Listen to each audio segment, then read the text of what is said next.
Olá, reikianos. Sou Sérgio Silveira, o atual presidente da Associação Portuguesa Reiki Essencial. Irei falar neste vídeo de Ayo Kamamuro, conhecida atualmente como Ayo Takata, ou Senhora Takata, que é conhecida como a mãe do Reiki tradicional nos Estados Unidos e na Europa. Quem era esta importante personagem da história do Reiki? Sabemos que a Senhora Takata nasceu em 24 de dezembro de 1900, na ilha de Kauai, Hawaii, e os seus pais, o Sr. Otoguro Kamamuro e a mulher, eram imigrantes japoneses na ilha. Também sabemos da Sra. Takata que ajudou a ensinar crianças mais jovens e mais tarde trabalhou anos numa empresa que tinha uma fonte de água gasificada.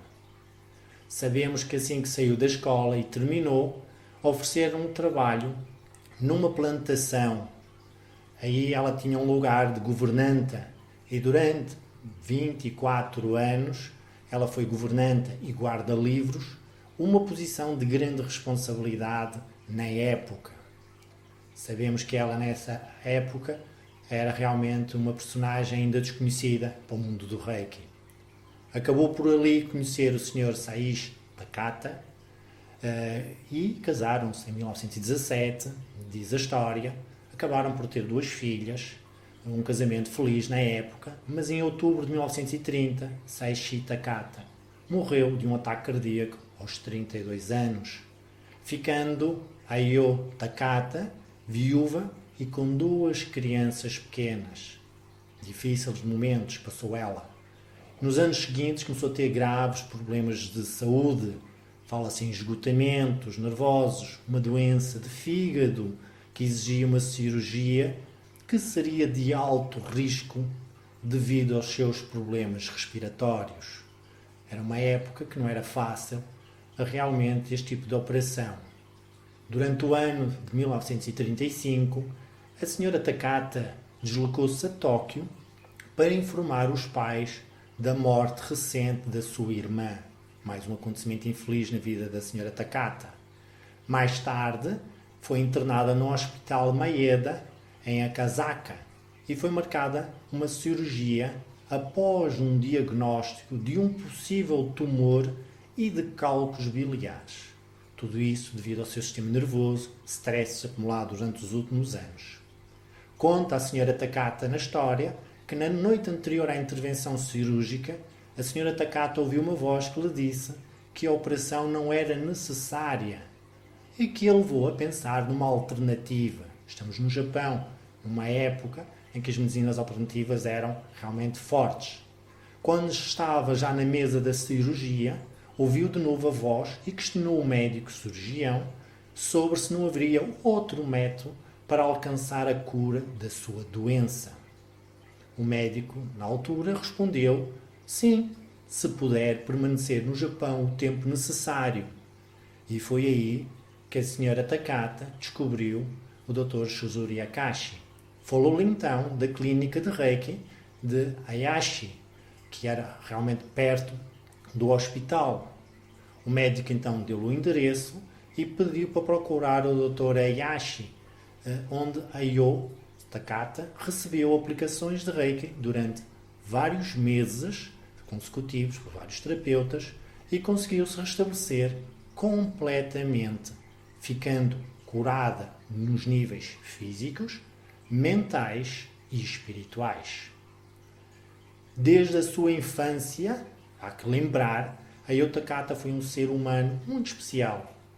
Sabemos que era pequena, de frágil estrutura, extremamente inteligente e muito dedicado ao trabalho e às coisas que eram lhe dadas.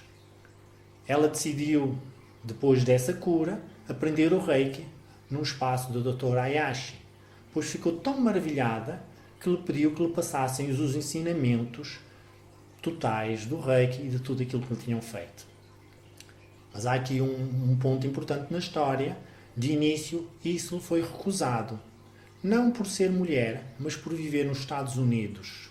E sabendo que, de acordo com as regras de Usui Reiki Ryoku Kakai, os estrangeiros eram vedados a serem iniciados pelo Reiki. Sendo ela uma cidadã americana, esses entraves foram levantados na altura pelo Dr. Shizuru Akashi. Na altura, Ayashi não queria que o Reiki fosse praticado fora do Japão, mas perante o apoio do Dr. Maeda, que era na altura o presidente da Associação de Reiki, supostamente também alguém próximo do parente do Dr. Ayashi, fizeram força e concordaram abrir uma exceção e que Ayo Takata receberia os ensinamentos de Reiki 1, neste caso na primavera de 36, e juntou-se posteriormente aos agentes de cura que trabalhavam na clínica. Sabemos que em 1937 também recebeu os ensinamentos de Reiki 2, passado um ano, que era um método tradicional, voltando de seguida ao Havaí, onde inaugurou a sua primeira clínica de Reiki em Kappa, sendo muito bem sucedida no seu trabalho. O que sabemos que ela ficou tão encantada com os resultados que então, para manter a clínica aberta, obteve uma licença como mesoterapia para se proteger do ponto de vista legal. Posteriormente, convidou o Dr. Ayashi para visitar o Havaí para ensinar o Reiki e falar um pouco sobre ele. Entretanto, sabemos que Ayashi e a sua filha chegaram à ilha de Kauai em novembro, visitando as diversas ilhas, e o Dr. Ayashi ofereceu à população local palestras sobre o Reiki sem cobrar, e Ayo tomou conta da parte prática, demonstrando o método. Estamos a falar de algo muito novo, muito desconhecido para muita parte dos americanos. Antes de voltar ao Japão, em fevereiro de 1938, Dr. Ayashi iniciou-a como professora Shien, que é uma palavra que é professora mestre em Reiki, e passou-lhe um certificado e frisou que ela não deveria passar os ensinamentos de Reiki sem cobrar um valor justo e correto. Em 1939, a Sra. Takata abriu o segundo centro de cura de Reiki em Hilo. E aí realmente o Reiki começou-se a expandir no Havaí. Em 1941, Takata acordou certa manhã e viu Ayashi ao pé da sua cama. Entendeu que ela a chamava e embarcou no primeiro navio para Tóquio. A Sra. Takata diz que foi uma visão, uma sensação. Quando chegou à clínica de Ayashi, a esposa deste, Shi Ayashi, e outros mestres de Reiki estavam presentes. Foi então que Shizuru Ayashi transmitiu-lhes então que uma grande guerra estava para acontecer e que a clínica seria fechada. Temendo que o Reiki perdesse para o mundo, e isto realmente foi palavras da Sra. Takata no seu livro, escolheu perante todos a Sra. Takata como a sua assessora.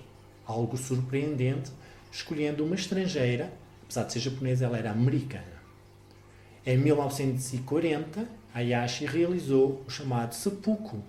É uma forma japonesa de suicídio ritual por estripação. E seppuku era originalmente reservada apenas para os samurais. Era uma morte que acontecia porque a pessoa não queria aderir à guerra em que teria de combater forçosamente por ser oficial da marinha. E este ritual ajudaria a limpar a sua honra perante a família por não ter trabalhado ou lutado na guerra. E foi graças à Takata que o Reiki continuou. Levou primeiramente para o Havaí, espalhou pelo resto dos Estados Unidos e finalmente fez-o chegar ao Canadá e à Europa.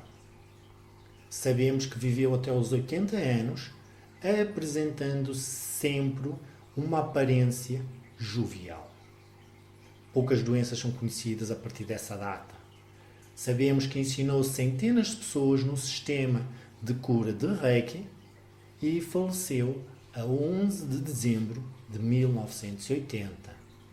Na sua clínica, se um cliente estivesse seriamente doente e precisasse de muitas sessões de Reiki e de cura, ela formava uma pessoa da família próxima para que esse paciente pudesse receber a cura.